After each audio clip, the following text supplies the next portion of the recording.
Hi everyone, my name is Alexandra. Welcome back to my YouTube channel. This video is much more personal. We're gonna be talking about a very important subject for me. So welcome to the video. I'm going to start from the start. So basically, about a year ago, I had this thing with a guy. It's not about him. This is not a heartbreak story or anything. Let's focus on me, okay? The attention on me. I did not have any feelings for him. By the way, let's just start with that.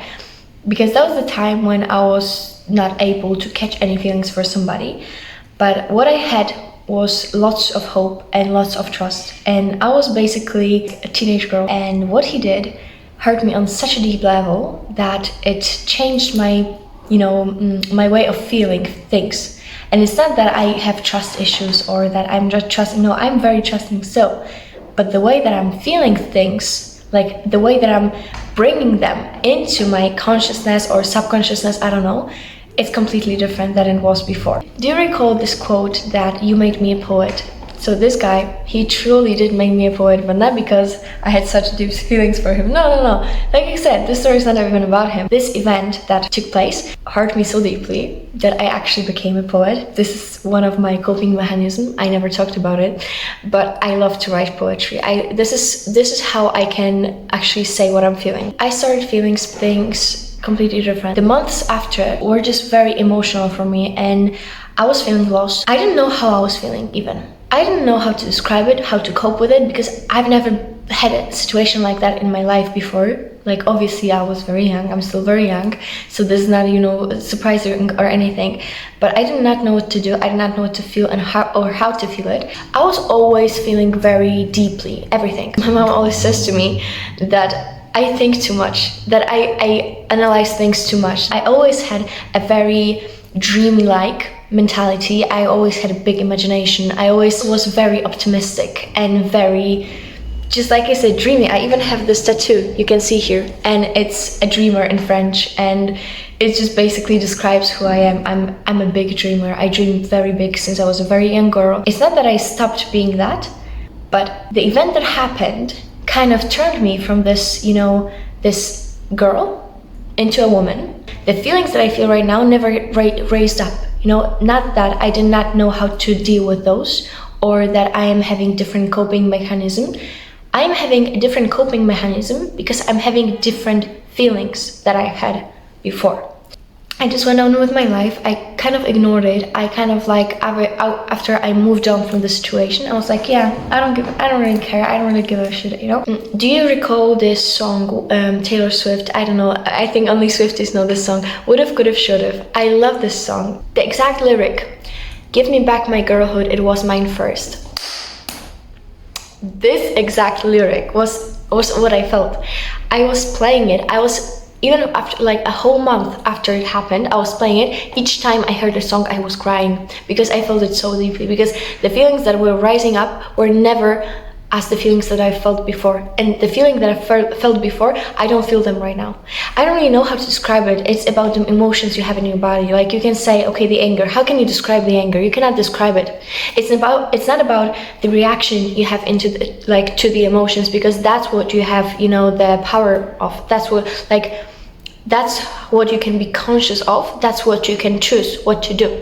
But the emotions that you feel, you do not choose them. You can either, shut them down, or you can actually feel them deeply. It doesn't matter. But the emotions are coming, on their own. It's not like you emotion. No, the emotions rise through your body. They do not describe you.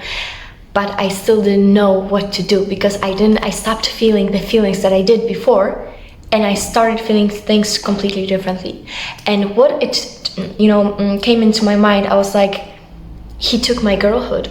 Now I'm in my womanhood, because those feelings feel much more mature, first of all. Second of all, I stopped feeling this teenage girlhood vibe. I still feel it right now sometimes, but it's not like all the time. It's not like I'm described by it, and I was described by it. I loved it. I loved being a teenage girl. I always loved it.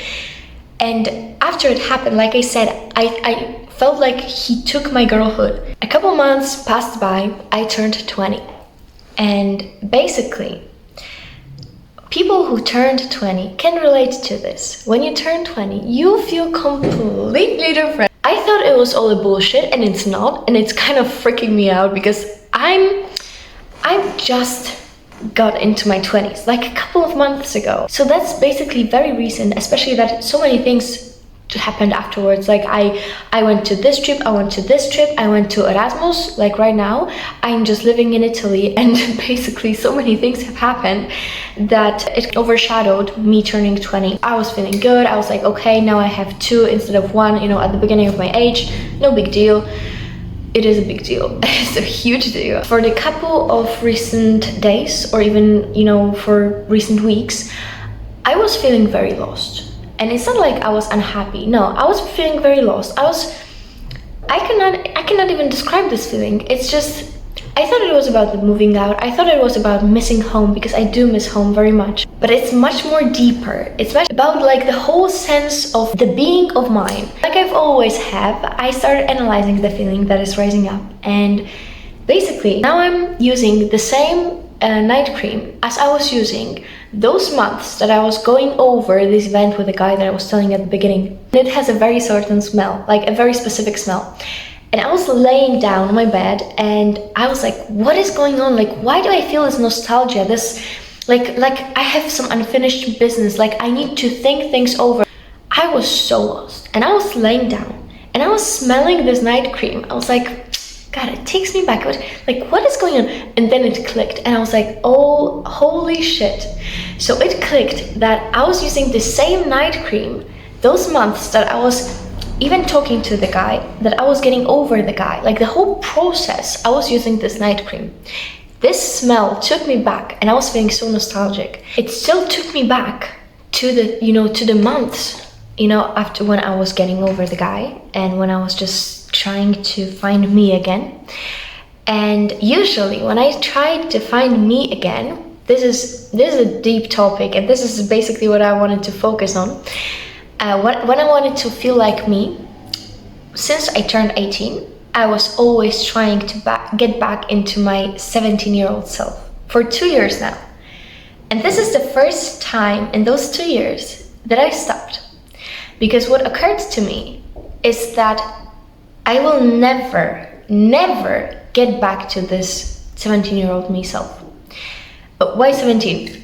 This was basically I don't want to say the best year of my life, because I had a pretty amazing life. Like, I'm not gonna lie, I loved my life. But when I was 17, it was the definition of a teenage girl. I knew that it was a year before my 18th birthday, so I was like, let me live this life fully. And I was so optimistic, I was so focused on myself, that whatever happened, I took the most of it. I took the most of every single event that I went to. And I was going to loads of parties when I was 17. And basically every time, you know, we were at the party, the song Dancing Queen Young and Sweet, Only 17, you know, the lyrics of the song of ABBA was coming up. And I always had, you know, older friends than me. And people were always like, "Ola, that's you," because I love to dance. Oh my God, that's like my favorite thing ever. So people were like, "Ola, that's you." So I felt so deeply this song, and this is Young and Sweet, Only 17. And I was young and sweet. I was the sweetest. I was kind of a bitch sometimes, but other than that, I was very sweet. I don't even know how to describe it. I was feeling the most me at this time when I was 17. When I turned 18, like, also many things have happened, but when those things like kind of quiet down, you know, like it just became more peaceful, as life can be, I was like, who the fuck am I? So I was trying to get back into my 17-year-old self all the time.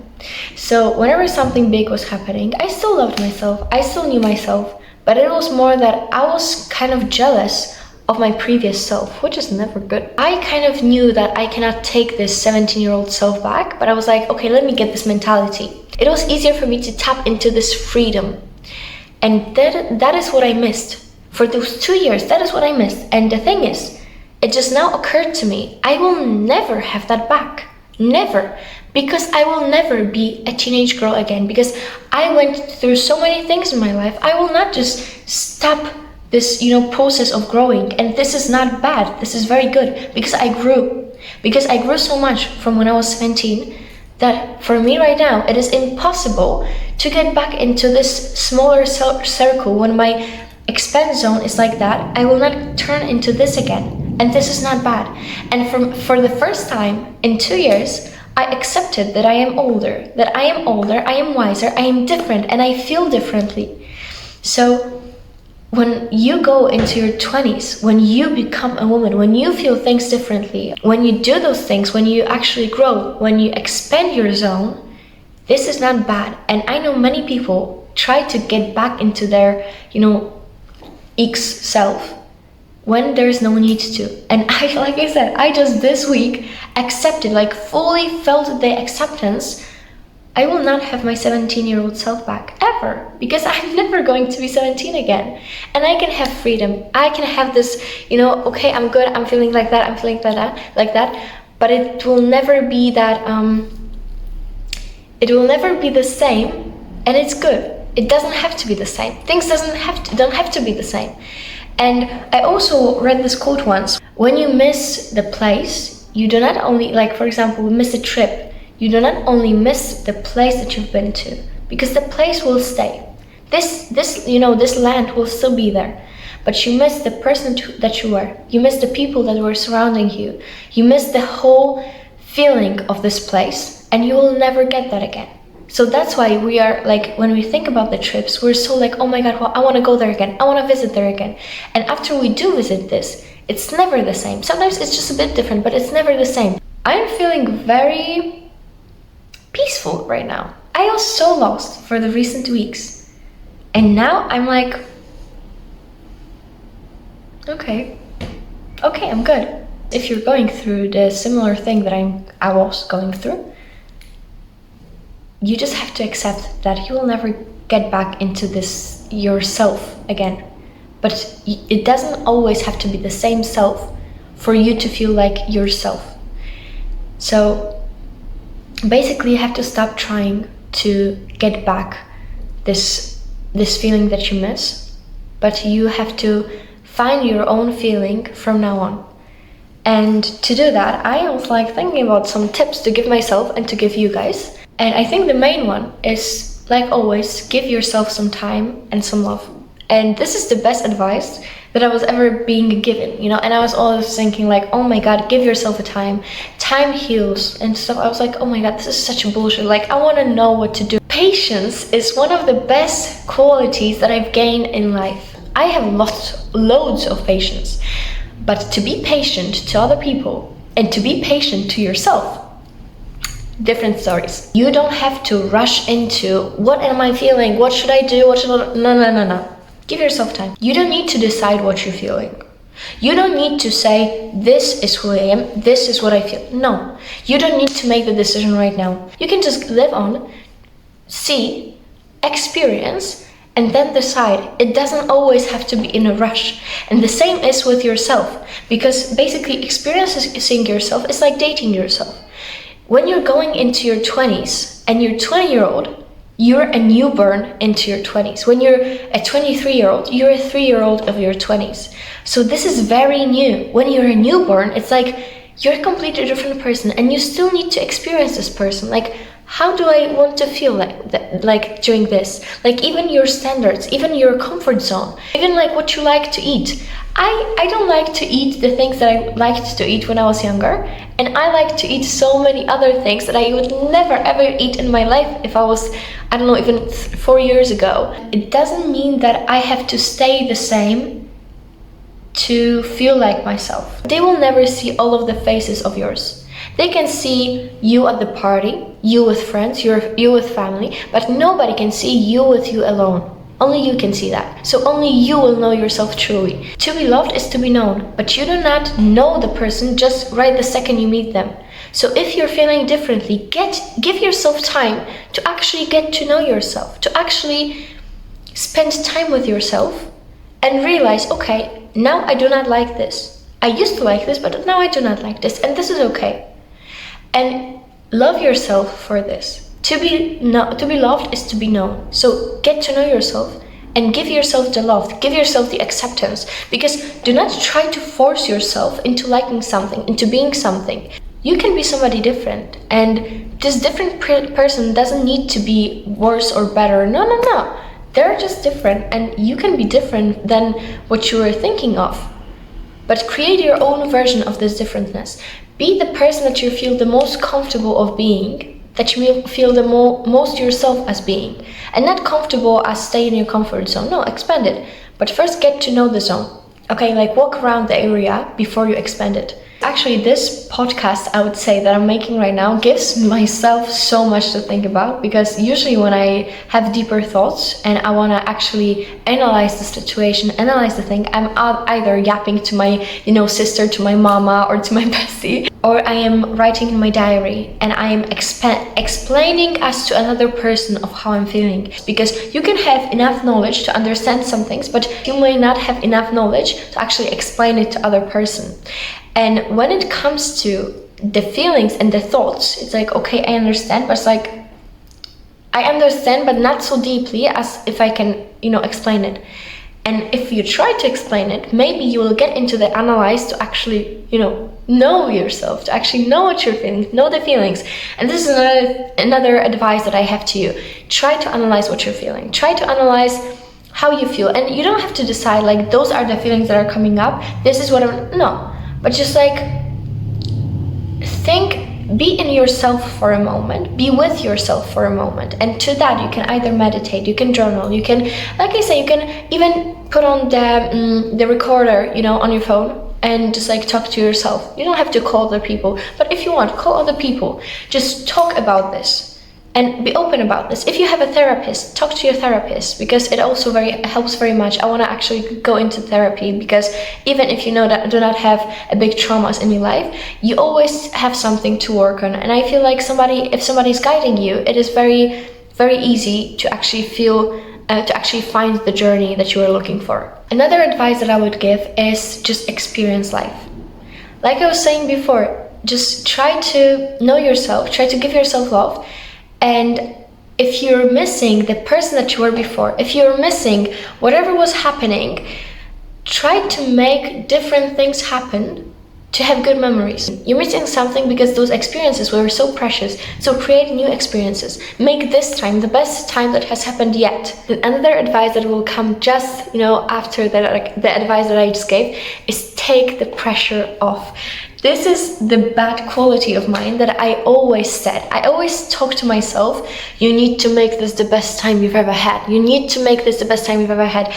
And so far, it usually was bringing me much joy and much motivation and optimism. But for recent weeks, I was feeling already so out of my comfort zone that this pressure, that I was, pushing myself, just create me being lost on a deeper level than before.